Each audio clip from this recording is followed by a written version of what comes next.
শিবানন্দ যোগাশ্রমের জরুরি হাসপাতালে আজকে আপনি প্রথম এসেছেন। আপনি এই শিবানন্দ যোগাশ্রম সম্বন্ধে কি আগের থেকে জানতেন?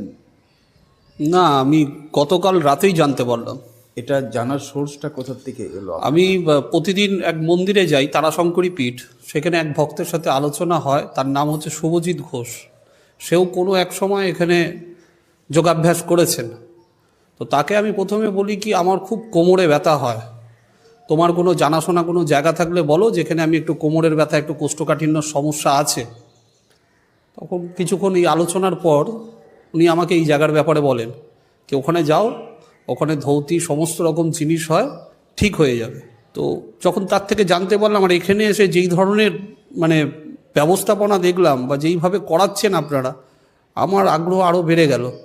আর কিছুক্ষণ করার পর কোমরের ব্যথাটা অনেকটা কম বা এনার্জেটিক ফিল হচ্ছে, মনে হচ্ছে অনেক দিন ধরে বডি জং ধরে বা জমাট বেঁধে মানে শক্ত হয়ে গেছিলো, স্টিফ হয়ে গেছিলো, সেইগুলো একটু একটু করে ফ্রি হচ্ছে।